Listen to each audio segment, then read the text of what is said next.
So thank you all very much for coming along. Um, this is on behalf of the Farm Advisory Service, and my name's Siobhan MacDonald. I work in Uist occasionally and just outside Inverness. And I'm joined tonight by colleagues Jeanette Sutherland. So Jeanette's in charge of monitoring questions and chat and polls and keeping it running.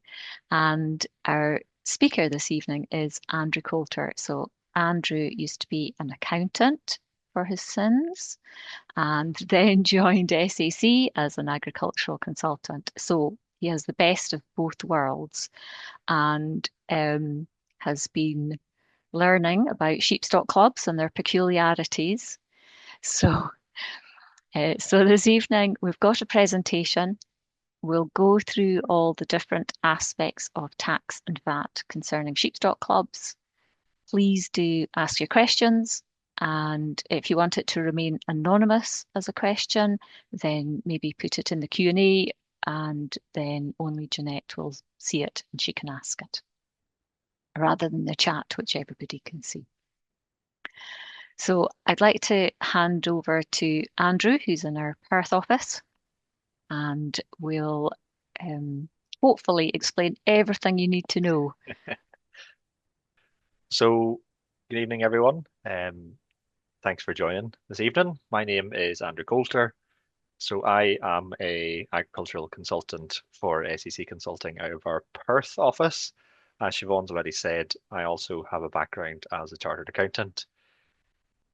As an accountant by trade, my role at SEC includes responsibility for anything with a pound sign, effectively, is probably a fair summation.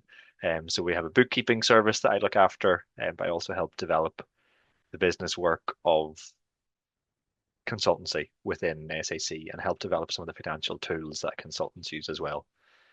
I spent a number of years working in practice as an accountant, which has given me experience with the practical side of taxation in Scottish farming businesses. As Siobhan's already alluded to, sheep stock clubs in themselves have their own quirks, some of which I have learnt, not all of which I'm quite happy to admit that, but hopefully this will be quite a helpful evening for you all. Sheep stock clubs are quite unique in Scotland. They don't behave like normal businesses. And to be honest, the tax system isn't really designed for them. So this evening is about explaining these things, hopefully with some clarity, so you can be better informed, make better decisions, maybe even avoid some tax shocks for your club and make the most of it. Uh, my aim for the evening is hopefully for you to leave feeling a bit more confident about how your club works financially and perhaps also any questions that you should be asking to your accountant or to others about how things work. As Siobhan said already, please put questions into the chat box or the Q&A box, or if you want to, feel free to just unmute yourself and interrupt. I'm quite happy to be interrupted as I'm going through, or there should be lots of time for questions at the end, so either is absolutely fine by me. Are those slides moving on okay for you, Ron? Yep, perfect. So here's a bit of a rough agenda for the evening, the topics that I'm going to try and cover. Hopefully, this will be a relatively practical session in terms of the advice that I try and give out. I'll take you through the basics, show how sheep stock clubs fit into the tax system, and explain how your structure affects what sort of taxes that you might pay.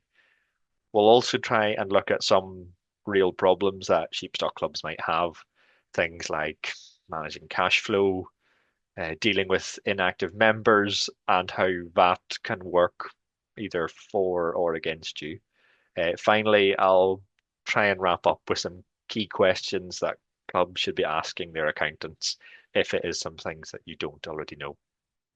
At the end as well, we'll have lots of time for questions, and please do ask anything at all, whether it's a general point or something specific.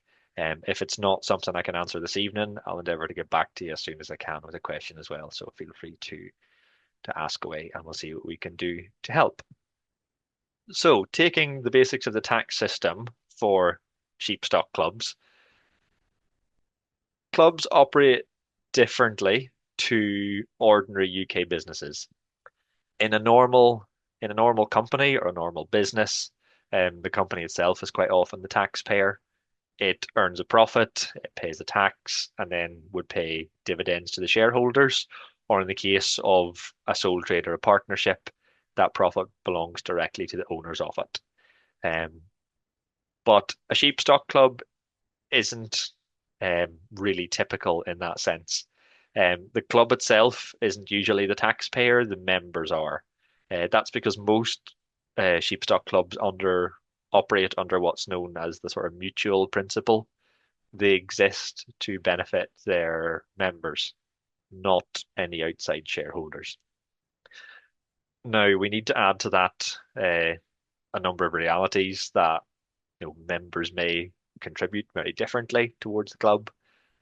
Constitutions are often missing or perhaps outdated. Paperwork isn't always perfect. Subsidy payments don't always land neatly between April and April every year. You can quite quickly get to a situation where clubs feel like they're being taxed unfairly or inconsistently, when really it's just the system that they're sitting inside. We'll discuss different structures of sheep stock clubs and how they can be set up. Um, but just a brief summary of the taxes that might affect you, either as a club or as an individual, from the profits or the dividends that can flow out of it as well. Sometimes there's a bit of a misunderstanding that clubs themselves pay tax like a company. It's usually the case that taxable profits pass to the members individually. There will be some exceptions to that as well, maybe if it's set up as a limited company or as a friendly society or a co-op. There are four key taxes that can affect a sheep stock club. Income tax is the first one. Members of the club will have to pay income tax on their share of the profit that's allocated to them. Doesn't matter if the money stays in the club's bank account or not, but once it's been allocated to the members, it becomes taxable income. National insurance might apply if wages are being paid out of the club. It only applies if the club pays wages. For example, paying someone for work at the bank or for day-to-day management of the club. For people who are self-employed and invoice the club for work that they've carried out, that would be dealt with differently. National insurance contributions wouldn't apply in that case. Corporation tax is a possibility, depending on structure. It would only apply if the club itself is incorporated. So that means that it's a limited company, a limited liability partnership, or perhaps a registered society that doesn't qualify for um, mutual or deduction rules. Most sheep stock clubs, I believe, don't actually pay corporation tax. The final one is VAT, and we will touch on that specifically a wee bit later on and some of the challenges that clubs face with that. VAT works well for clubs in the fact that you're buying lots of inputs that have VAT on them, but the outputs in terms of the sheep that are sold don't actually have any VAT that's being charged. So, like your crofts in themselves, you're generally in a VAT reclaim position. But VAT will only work well if records are being kept properly and the returns are being submitted on time as well. And if that becomes an issue, well then VAT in itself can become an issue and a bit of a headache for clubs.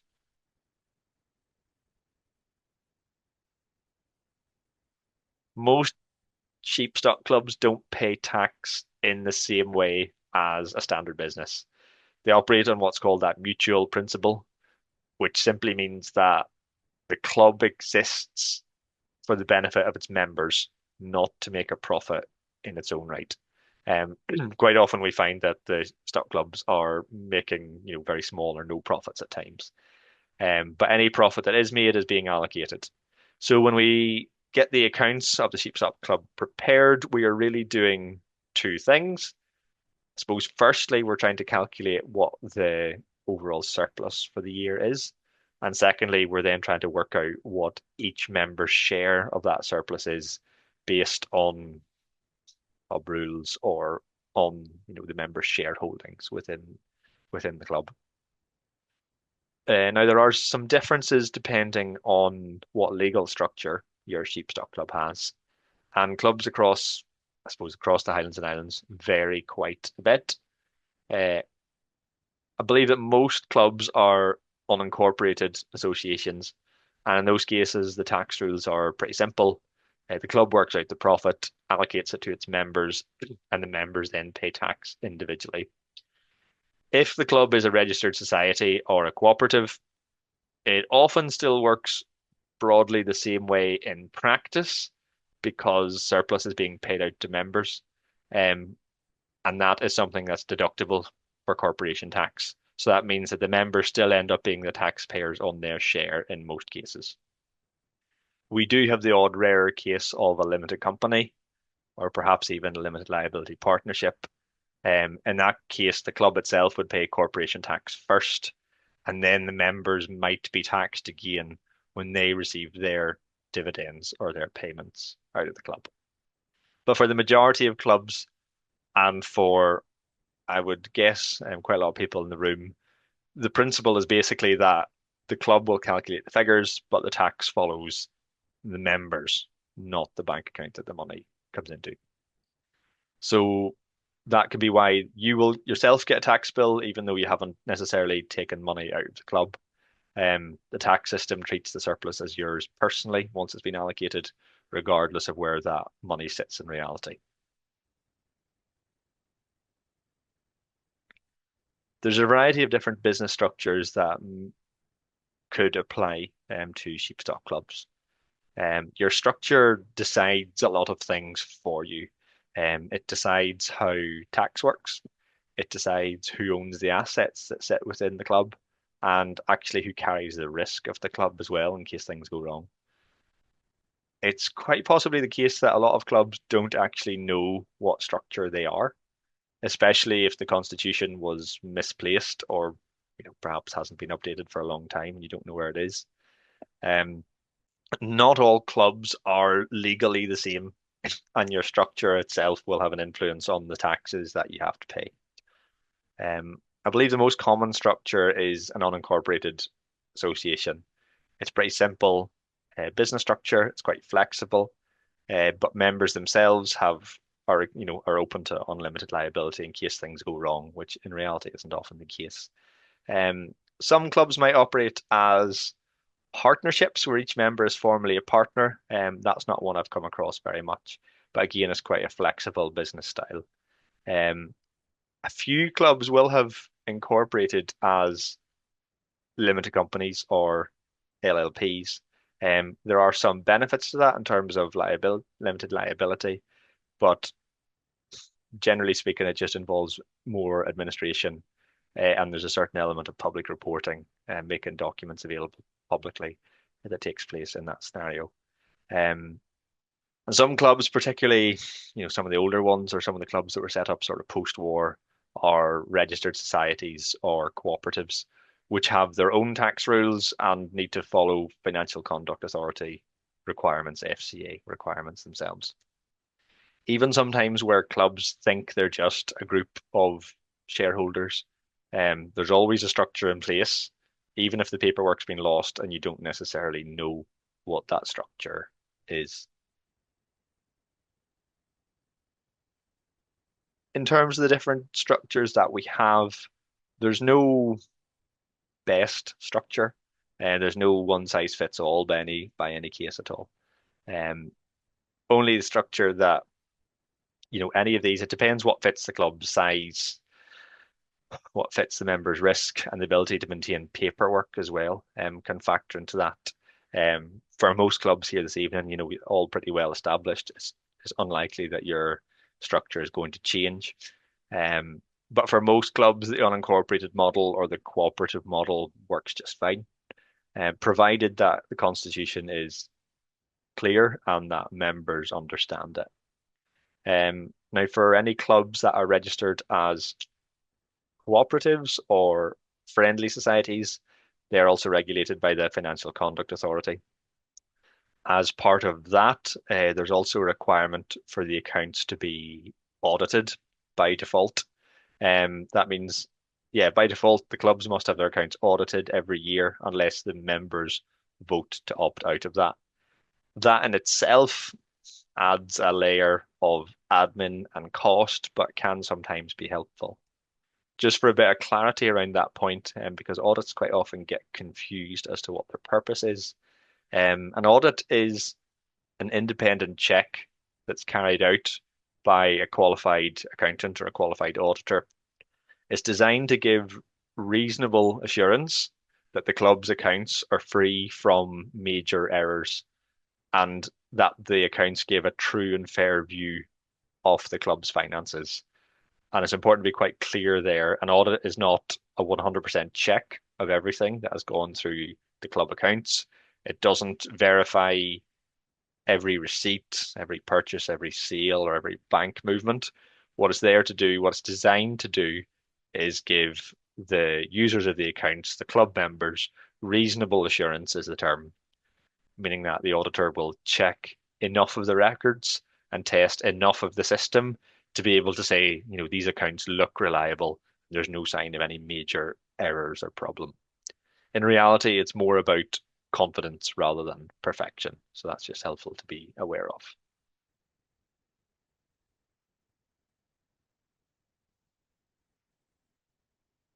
There's different ways that funds are distributed back out to members.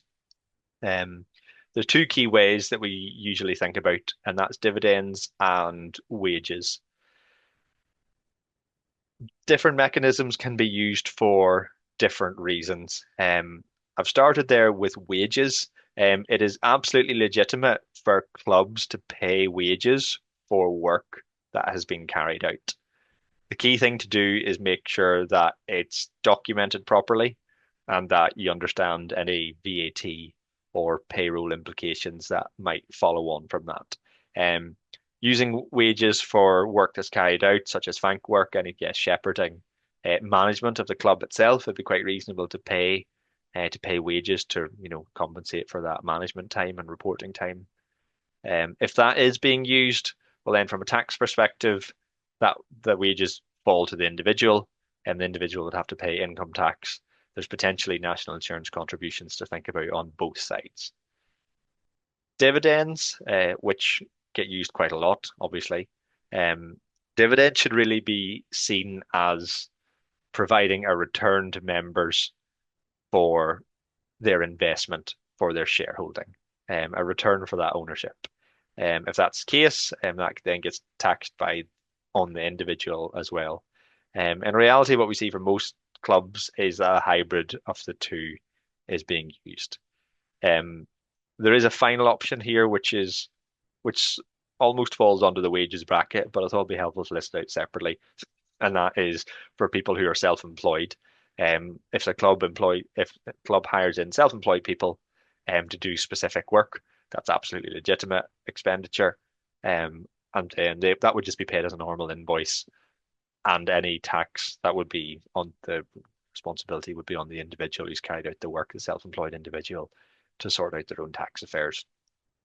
In reality, what it should look like is that wages are there to reward work that's being done, whereas dividends are really there to reward investment or shareholding. Even if that investment or shareholding didn't come from that person, but might have come from the generation before or the generation before that, they still have their capital in the club, which allows the club to have a greater size and a greater reach than it would do otherwise. Sometimes problems start to arise when active members feel like the work that they are doing is not getting recognized, while inactive members may still receive the same dividend at the end of the year. And that's where it can be helpful for clubs in that scenario to think about, well, actually, how can we better reward people that are undertaking that work? And, wages is a legitimate option there that's used by quite a few clubs. The key thing is documentation, as always, and making sure that these things are properly recorded, both for club records, but also for taxation purposes as well. Sometimes the question crops up, why does the club pay tax and then I pay tax again? Um, Sometimes it looks like there's double taxation happening. The truth is that quite often the club isn't actually paying any tax at all. What you see On the accounts, as a as what's considered almost a tax figure, is usually just a calculation to determine the surplus that you have. Especially if you are, as I can't remember, the poll said there was a variety there. There was some cooperative societies there. It might be the case that they are paying some tax, but in reality, the majority of the tax tends to be paid by members individually. Um, the confusion's understandable. Quite often, accountants will refer to profit as taxable profit, just as a matter of fact, as much as anything else, or as a habit. Um, but generally speaking, in most cases, the member's personal tax is the actual tax charge that is impacting the club in the biggest format. I did want to touch briefly on cash flows. This is where many clubs can sometimes run into trouble. Um, the tax system runs on profit, not on cash. So both profits and taxes can be high, even when cash in the club bank account is low. Um, so actually, I suppose a key thing, in terms of management of that, in terms of management of tax bills, is just ensuring that your club is recognizing all of the proper expenses that it's entitled to recognize. Some of the most common expenses that get missed out tend to relate to uh, not personal expenditure, that's not the right term, but legitimate expenditure that's been incurred by individuals or by your individual crofts that actually relates to work that was done on behalf of the club.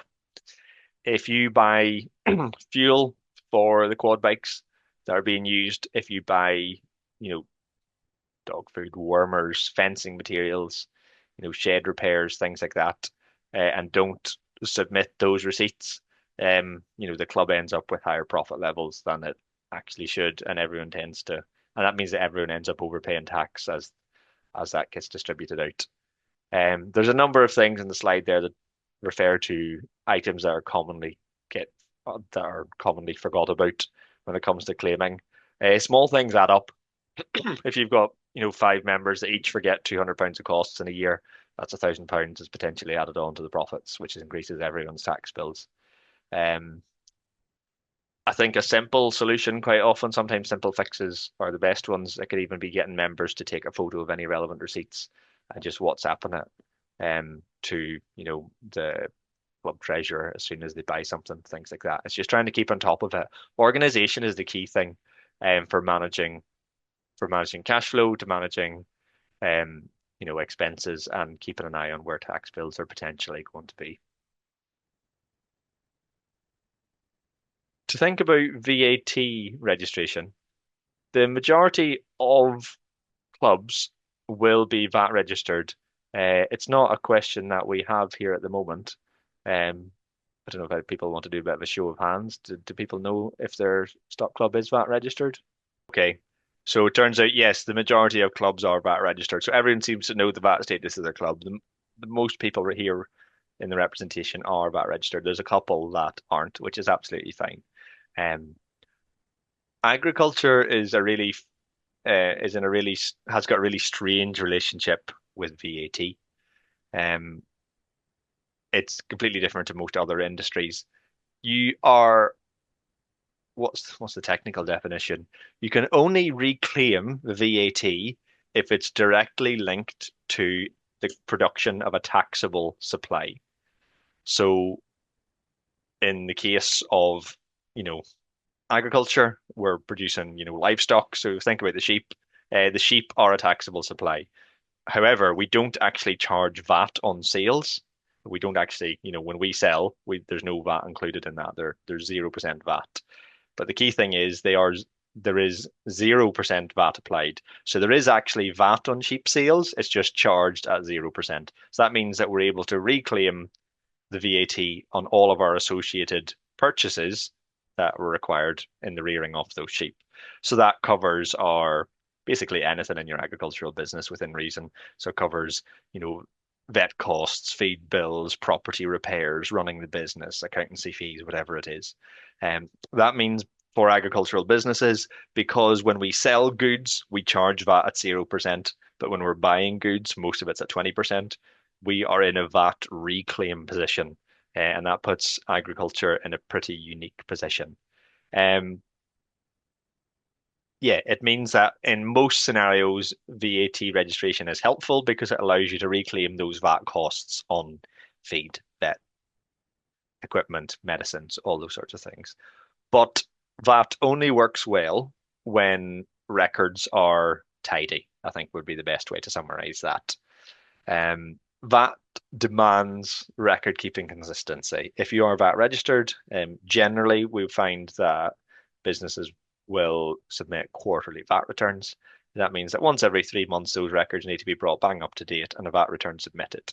It used to be the case that if you were late with submitting your VAT return as an agricultural business, HMRC didn't really care because you were in a VAT reclaim position and they owed you money.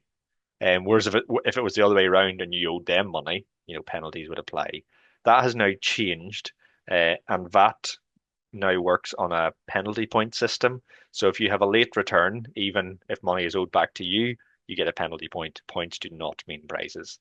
Um, and the more points you get, and once you get 4 points, it means that you get an automatic fine applied to you. So what does that mean? It means that we need to keep on top of our record keeping.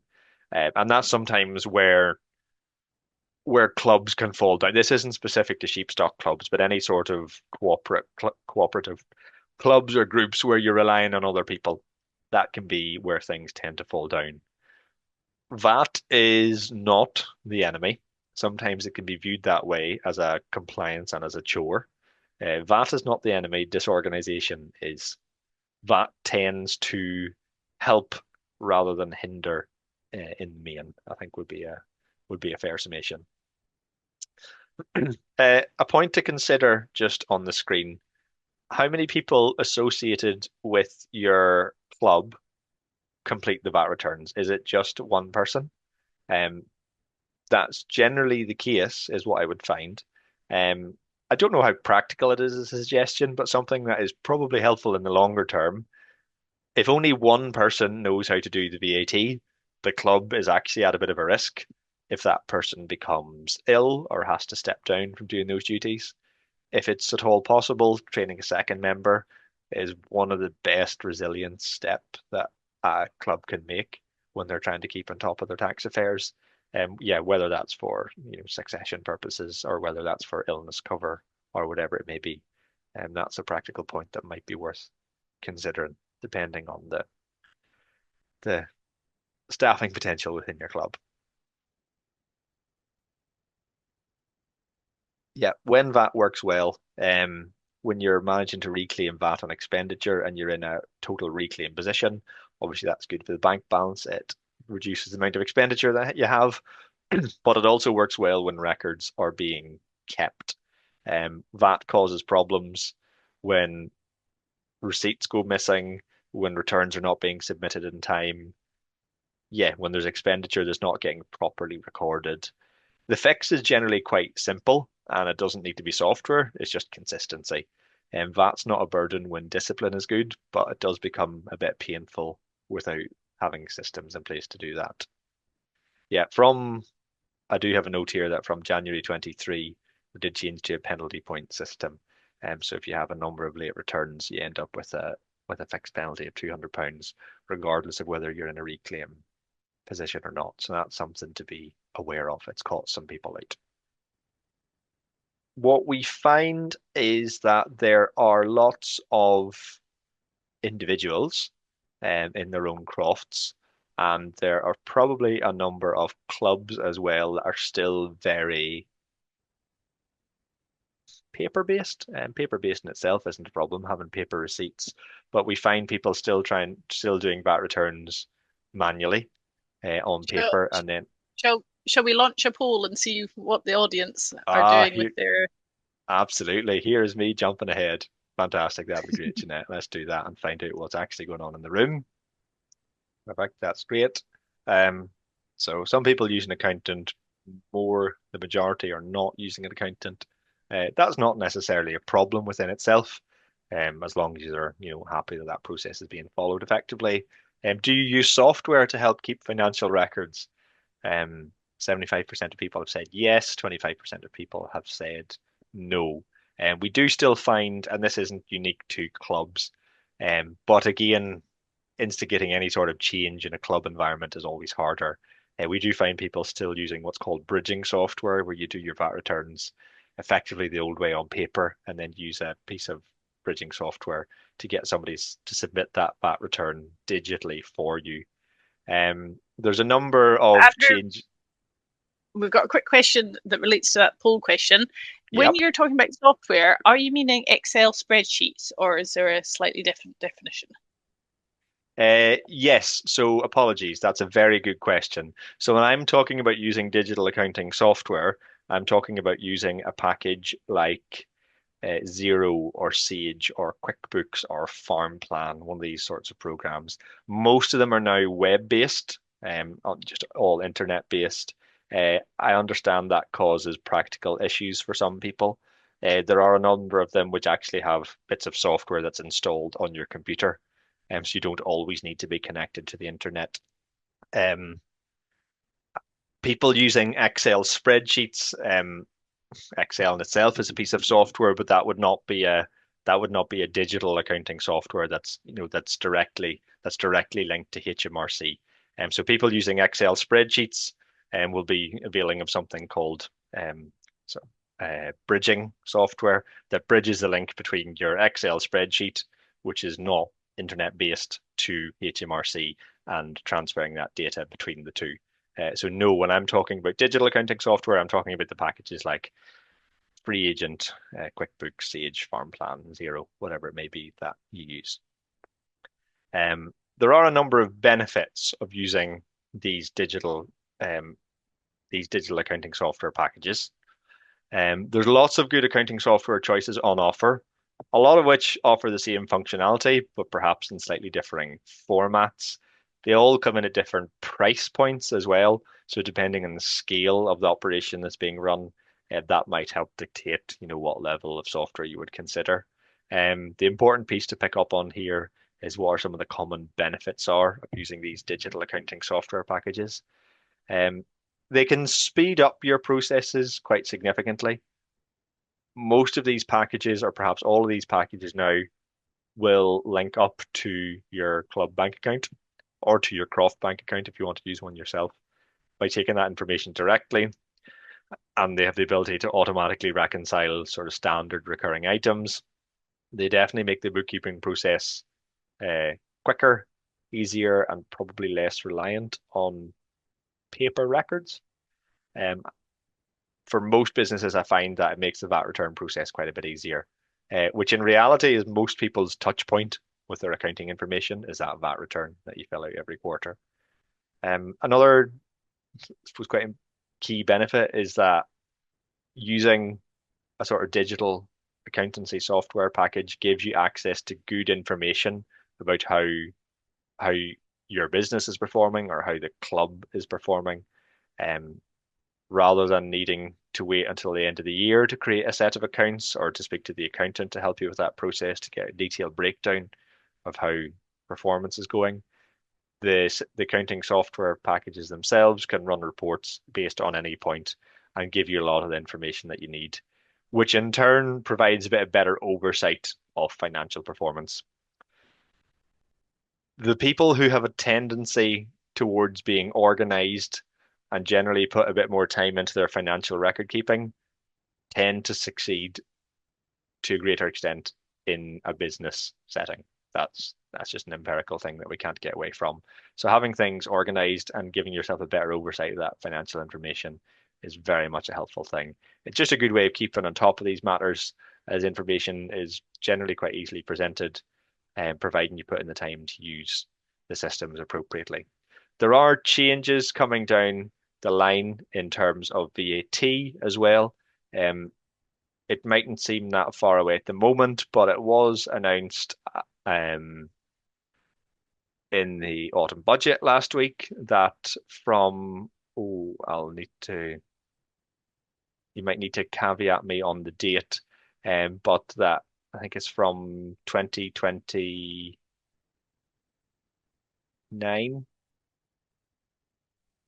all there will be VAT e-invoicing is going to be released. So that means that any VAT invoices, either to or from, will need to be done electronically. We can't just do it on, we can't have paper invoices from that point onwards. Obviously, that will take a wee bit of time to come in, but it's just something to be aware of, that there'll be changes coming down the line that forces you onto these systems. So it's worth considering how you can make these use, how you can use these to your benefit already. Yeah, when clubs can see clear financial information, you can make better decisions off it. You know, you can spot where costs are rising, you can see where your income is coming from, and you can also forecast more accurately. Forecasting can be quite an important thing, particularly as times are changing. One example I've put on the screen there, you know, if support payments were to reduce, what impact would that have on your club's financial health? Whether that would BPS or LFAS, what would that look like? Are you able to forecast that sort of information from your existing records? You might be able to, you might not, if you're not using sort of digital records at the moment. I wonder, Andrew, could we go through some questions just before we move on to this that have Yes, been in the chat? absolutely. Yep. Just Do to that. make sure that now I think the first one might be more for Siobhan actually.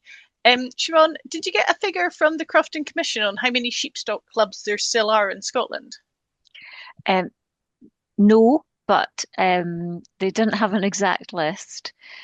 They actually don't keep an exact list, but it looks like about 40. So it's somewhere about that level. That's fantastic. I think you might be off the hook for the next question because I think it's very much an accountancy question for the next one. Good. Okay. So, does a shareholder have to pay tax on their tax computation and on their dividend in the same year? So let me think about that one. Read that question out again for me, please. Hope my pronunciation's okay. Does a No, you're fine. shareholder have to pay tax on their tax computation and on their dividend in the same year? Possibly. So you can correct me if I'm not understanding this right. So a shareholder in a Sheepstock Club, if they're getting a dividend out of it, yes, you will need to pay tax on that dividend that you receive. But if you're filling out a tax return yourself on, you know, for your crofting business and, you know, the dividends included as part of that, it would all be part of the one tax calculation. So you would not personally have to pay tax twice on that income or anything like that. I thought I would try and put together discussion topics with your accountant that might be beneficial. The first one I think that we have covered already.